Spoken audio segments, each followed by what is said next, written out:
మనకు రాజకీయ పార్టీలకి వింగ్స్ ఉండే, అంటే కార్మిక విభాగం అని చెప్పి, రైతు విభాగం అని చెప్పి, మీడియా విభాగం కూడా ఉండేది.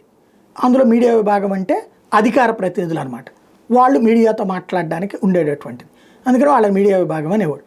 ఇప్పుడు అలా కాకుండా పేపర్ విభాగం అంటే పత్రికా విభాగం, టీవీ విభాగం, అట్లాగే సోషల్ మీడియా. ఇప్పుడు సోషల్ మీడియా విభాగం ఉందంటే ఓకే అధికారిక, కానీ అనధికారికంగా పత్రికల విభాగం, టీవీల విభాగం కూడా వచ్చేసింది.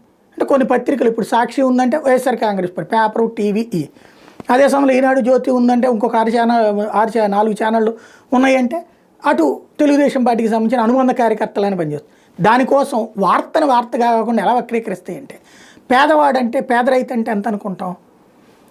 ఒక 10 లక్షలు 15 లక్షల రూపాయల ఎకరం ఉండి ఏడాదికి వచ్చేటప్పటికి ఓ 10,000 25,000 డబ్బులు వస్తుందంటే పేద రైతు అంటే, పోనీ 50,000 లేదా ₹1,00,000 లోపు వచ్చినట్టు అనుకుందాం. లేదా 25 లక్షల రూపాయలు వాల్యూ చేసే ల్యాండ్ని పేదోళ్ళు అనుకుందాం.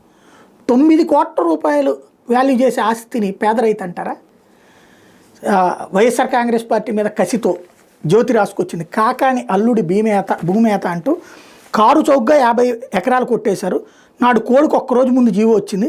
అదే రోజు గోపాలకృష్ణారెడ్డికి భూమి స్వాధీనం చేసింది ఏపీఐఏసీ. మార్కెట్ విలువ 100 కోట్లకు పైన ఉంటే పేద రైతులకి చెల్లించింది 9 కోట్లే అంటాడు. అంటే రైతులకు 100 కోట్లు వాల్యూ చేసే భూమి 9 కోట్లే చెల్లించారు అన్నటువంటిది. వాళ్ళ అల్లుడికి ఇచ్చేశారు అన్నట్టు. ఖచ్చితంగా అందులో కుంభకోణాలు లేకుండా ఉండవు. అయితే ఏపీఐఏసీ కానీ ఇప్పుడు ఫర్ ఎగ్జాంపుల్ అమరావతిలో ఎంత వాళ్ళకి 4 కోట్లు ఇస్తున్నామా? ఇవ్వట్లేదుగా. వాళ్ళకి సంబంధించి 1,200 గజాలే ఇస్తున్నారు. అట్లాగే ఎక్కడైనా ఉంటాయి. ఏపీఐఏసీ తీసుకునే భూములన్నీ కూడా ఒరిజినల్ రేట్లు మామూలుగా అయితే ఇప్పుడున్న రూల్ ప్రకారం 3 టైమ్స్ పెంచాలి. అంటే అక్కడున్న రిజిస్ట్రేషన్ వాల్యూకి 3 రెట్లు పెంచాలి. అలా ఇచ్చారా లేదా అన్నది ముఖ్యం. అలా కాకుండా ఇస్తే ఖచ్చితంగా నేరం. అది ఖచ్చితంగా దాని మీద వాళ్ళే కోర్టుకు వెళ్లాల్సి ఉంటుంది. వెళ్తారు కూడా, ఎవ్వడూ వదిలిపెట్టడు ఇవాళ రోజులు. కాకపోతే రాజకీయ ప్రేరేపితమైన వార్తలు రాసుకుంటూ ప్రస్తుతం సాగిపోతుంది రాష్ట్రం.